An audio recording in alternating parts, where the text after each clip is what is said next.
नमस्कार प्रिय दोस्तों, आप सभी का स्वागत है मेरे channel R S global studies में। प्राचीन भारत के इसके आज के टॉपिक में हमारा टॉपिक है मौर्य उत्तरकाल। ठीक है डियर फ्रेंड्स, जिसमें हम आज शुंग वंश, ब्राह्मण वंश, कण्व वंश और सातवाहन वंश को अच्छे से कवर करेंगे। तो चलिए इस वीडियो की शुरुआत करते हैं। तो डियर फ्रेंड्स, जैसा कि हम लोगों ने मगध साम्राज्य के उदय वाले वीडियो में हम लोगों ने मगध महाजनपद पर कुल 7 राजवंशों का शासन का अध्ययन किया था, जिनमें हम लोगों ने हर्यक वंश, शिशुनाग वंश, नंद वंश और मौर्य वंश को अच्छे से कवर कर लिया था। अब हम मौर्य उत्तर के बाद पढ़ने वाले हैं, यानी मौर्य शासन के बाद पढ़ने वाले हैं। तो वे सभी किस में आएंगे? तो मौर्य उत्तर काल वाले में शामिल होंगे चैप्टर में। ठीक है, जिसमें हम शुंग वंश, कण्व वंश और सातवाहन वंश को अच्छे से कवर करेंगे। अभी तक आपने मगध साम्राज्य का उदय वीडियो नहीं देखा है तो मेरे चैनल के प्ले लिस्ट में जा करके उसे जरूर देखें। तो चलिए इस टॉपिक को अब आगे बढ़ाते हैं। तो शुरुआत करते हैं डियर फ्रेंड्स, मौर्य उत्तर काल। तो देखिए डियर फ्रेंड्स, मौर्य साम्राज्य का अंत होने के बाद धीरे धीरे मगध की राजनीतिक एकता छिन्न भिन्न होने लगी। भारत के उत्तरी पश्चिमी घाट पर आने वाले विदेशी आक्रमणकारियों ने आक्रमण करके अनेकों स्थान पर अलग अलग राज्य की स्थापना करने लगे। इस प्रकार पूरा का पूरा मगध साम्राज्य जो पहले था अब वह बिखर चुका था। ठीक है डियर फ्रेंड्स, आप इसे मैप के माध्यम से भी समझ सकते हैं। देखिए, जब सम्राट अशोक थे भारत के शासनकर्ता में, तो देखिए भारत इतना बड़ा हुआ करता था। ठीक है, परंतु अब जब ये शुंग वंश या मौर्य उत्तर काल जब आता है तो देखिए यहाँ पर भारत छोटा सा रह करके सिमट गया है। ठीक है, तो इस प्रकार राजनीतिक एकता यहाँ पर छिन्न भिन्न हो जाती है। ठीक है डियर फ्रेंड्स, तो चलिए वीडियो को और आगे बढ़ाते हैं। तो डियर फ्रेंड्स, तो मौर्य उत्तर काल में सबसे पहले जो राजवंश के बारे में पढ़ते हैं वह है शुंग राजवंश। ठीक है, शुंग राजवंश, जिन्हें हम ब्राह्मण राजवंश भी कहते हैं। तो चलिए इसको हम डिटेल से जान लेते हैं।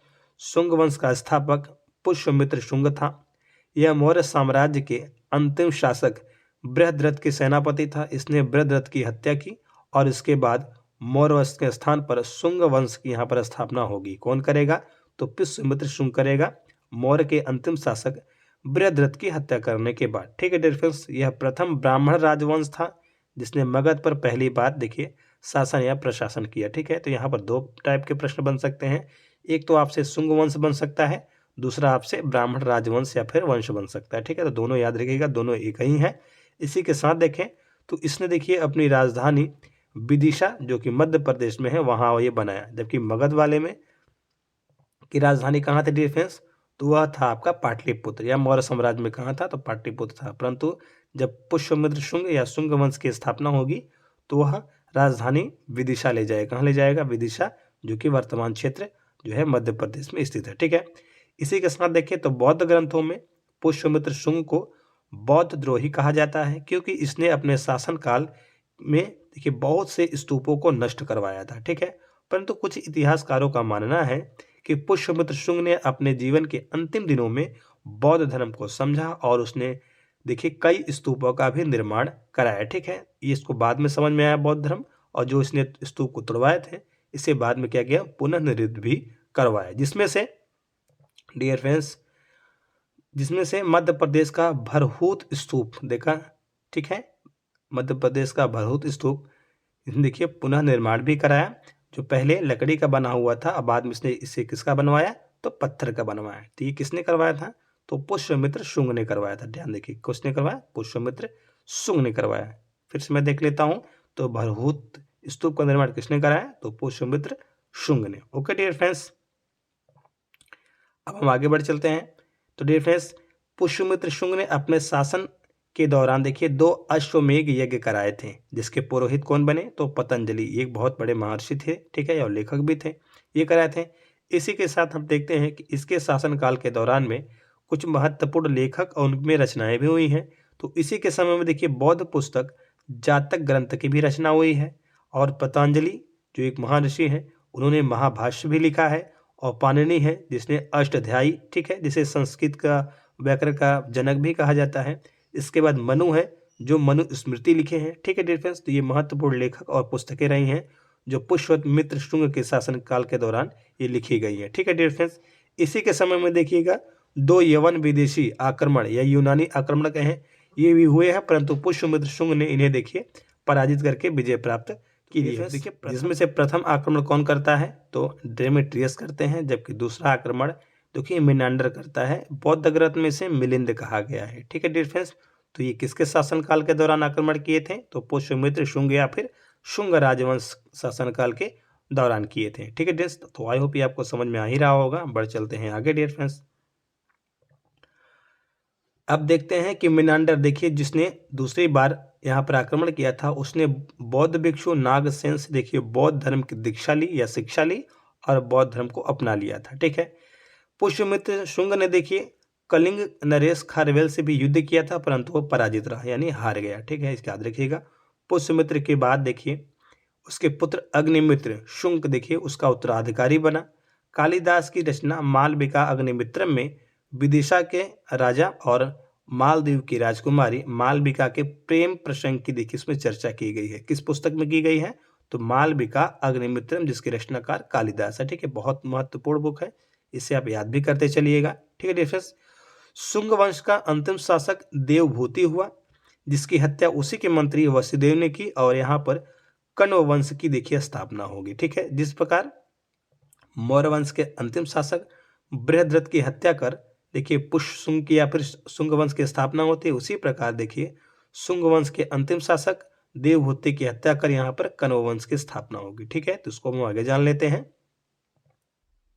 तो डिफरेंस, जिस प्रकार अंतिम मौर्य शासक बृहद्रथ की हत्या कर उसके मंत्री पुष्यमित्र शुंग ने देखिए शुंग वंश की स्थापना की, इसी प्रकार वसुदेव ने भी अंतिम शुंग शासक देवभूति की हत्या कर 75 ईसा पूर्व में कण्व वंश की स्थापना की। ठीक है, तो कण्व वंश का स्थापक कौन कहलाएगा तो वसुदेव कहलाएंगे।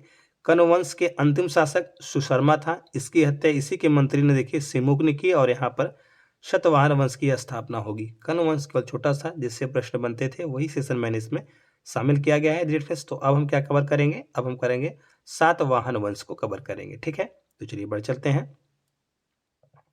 तो डिफरेंस, अब हम पढ़ने वाले हैं सातवाहन वंश के बारे में। तो सातवाहन वंश, ठीक है डिफरेंस, सिमुक ने 60 ईसा पूर्व में देखिए सुशर्मा की हत्या की और सातवाहन वंश की स्थापना की। सुशर्मा कौन था तो कण्व वंश का अंतिम शासक था। ठीक है डिफरेंस, सातवाहन वंश को देखिए आंध्र वंश भी कहते हैं, इसको याद रखिएगा। ठीक है डिफरेंस, सातवाहन शासकों ने देखिए अपनी राजधानी प्रतिष्ठान को बनाई जो गोदावरी नदी किनारे वर्तमान महाराष्ट्र के औरंगाबाद जिले में स्थित है। ठीक है, वही औरंगाबाद जहां पर एलोरा गुफाएं स्थित है। ठीक है डिफरेंस, याद रखिएगा। इसी के साथ देखें तो सिमुक की मृत्यु के बाद उसका छोटा भाई कृष्णा या कान्हा कहते थे उसे, वह शासक बना और उसके बाद देखिए उसका पुत्र सातकर्णी प्रथम देखिए जो है सातवंश वंश का शासक बनेगा। ठीक है, तो हम थोड़ा उसको डिटेल से जान लेते हैं। ये बहुत महत्वपूर्ण राजा रहा है सातवाहन वंश में। अब बात करने वाले हैं सातवाहन वंश के प्रथम शासक सातकर्णी की, जो अपने आप में विशेष रखता है। ठीक है, तो सातवाहन देखिए यह सातवाहन वंश का प्रथा या पहला शासक था। ठीक है, सातकर्णी प्रथम की पत्नी नागगिना का नाना घाट अभिलेख प्राप्त होता है, जिसमें सातकर्णी प्रथम की उपलब्धियों के बारे में हमें जानकारी प्राप्त होती है, बताई गई है। ठीक है, किसमें प्राप्त होता है फिर से देख लेते हैं, तो नाना घाट अभिलेख से प्राप्त होता है। ये किसकी अभिलेख है तो देखिए सातकर्णी की पत्नी नागनिका का। ठीक है, इसको याद रखिएगा। नानाघाट अभिलेख में हमें क्या देखने को मिलता है डिफरेंस, उसको भी हम कवर कर लेते हैं। तो नानाघाट अभिलेख में सातकर्णी प्रथम को देखिए महान विजेता व शासक बताया गया है। किस अभिलेख में बताया गया है तो नानाघाट अभिलेख में बताया गया है। इसी के साथ देखते हैं तो नानाघाट अभिलेख में यह उल्लेख मिलता है कि सातकर्णी ने यज्ञ के उपलक्ष्य में, ठीक है, ब्राह्मणों को मुद्रा के स्थान पर यानी पैसे के स्थान पर भूमि दान देना शुरू किया था और यह भूमि दान का प्रथम अभिलेख का प्रमाण यहाँ पर मिलता है। किसमें मिलता है तो नानाघाट अभिलेख में। ठीक है, यानी कि अब भूमि दान की प्रथा किसने शुरू की है तो देखिए सातकर्णी प्रथम में, जो सातवाहन वंश का देखिए प्रमुख शासक रहा है। ठीक है डियर फ्रेंड्स, तो इसे याद रखिएगा, बहुत महत्वपूर्ण है। आगे बढ़ चलते हैं। अब हम देखेंगे सातवाहन वंश के नेक्स्ट शासक को, तो यहाँ पर हाल आएंगे। कौन आएगा हाल आएंगे। सातवाहन वंश में हाल महान शासक था, वह एक बड़ा कवि तथा कवियों एवं विद्वानों का आश्रयदाता था। ठीक है, हाल देखिएगा यहाँ पर गाथा सप्तशती नामक एक महाकाव्य की रचना की है या काव्य की रचना की है जो प्राकृतिक भाषा में थी। ठीक है, हाल ने किसकी रचना की है तो गाथा सप्तशती की रचना की थी और भाषा किसका क्या था तो प्राकृतिक भाषा थी, याद रखिएगा, बहुत महत्वपूर्ण है। इसके बाद जो नेक्स्ट आते हैं शासन में सातवाहन वंश में, तो गौतमी पुत्र शातकर्णी आते हैं, ठीक है। वहां प्रथम थे, यहाँ गौतमी पुत्र है, ठीक है, इसको याद रखिएगा। शातवाहन वंश का अगला महत्वपूर्ण शासक गौतमी पुत्र शातकर्णी था। इसके समय नासिक के देखिए शाक शासकों ने, शाक शासक कौन थे वहां पर, तो नाहपान थे। कौन थे? शाक शासक नाहपान ने इस पर आक्रमण किया था, परंतु गौतमी पुत्र सातकर्णी ने देखिए इसे पराजित कर दिया था, ठीक है डियर फ्रेंड्स। हम आगे बढ़ चलते हैं। तो अब देखेंगे हम नासिक से देखिए चांदी के लगभग 8000 सिक्के प्राप्त होते हैं। कहाँ से प्राप्त होते हैं? नासिक से 8000 देखिए चांदी के सिक्के प्राप्त होते हैं, जिनमें एक तरफ देखिए शाक शासक नाहपान और दूसरी तरफ गौतमी पुत्र शातकर्णी का नाम है, ठीक है।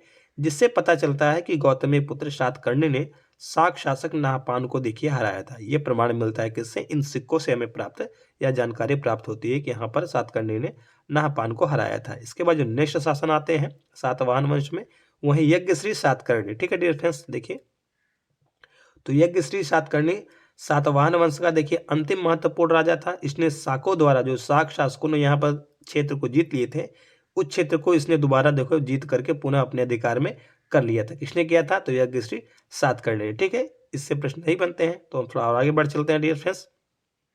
देखिए डियर फ्रेंड्स, अब हम क्या करेंगे कि सातवाहन वंश के जो प्रमुख शासकों ने जो सिक्के चलाए थे अपने शासनकाल के दौरान में, उन्हें हम जान लेते हैं, ठीक है। तो हेडिंग हमारा यहाँ पे है सातवाहन वंश के शासकों द्वारा चलाए गए सिक्के। तो देखिए सबसे पहले यहाँ पर चांदी के सिक्के चलाए गए थे, ठीक है। फिर तांबे के सिक्के चलाए गए थे। फिर पोटीन, जो एक घटिया चांदी के सिक्के होते हैं, वो चलाए गए थे सातवाहन वंश के द्वारा। और लास्ट में ये है शीशे के सिक्के चलाए गए थे। ये सभी सिक्के किसके चलाए गए थे? तो सातवाहन वंश के द्वारा चलाए गए थे।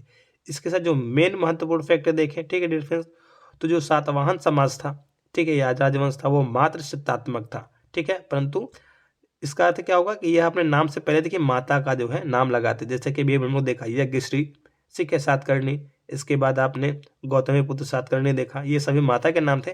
परंतु देखिए राजतंत्र जो होता था वो पुरुष करते थे, यानी कि राजा कौन बनता था? तो पुरुष बनते थे, ठीक है। ये बहुत महत्वपूर्ण है, इसे आप अच्छे से समझ लीजिएगा, ठीक है। तो आई होप ये सेशन आपको बहुत अच्छा लगा होगा। मिलेंगे किसी और वीडियो में, तब तक के लिए दोस्तों नमस्कार।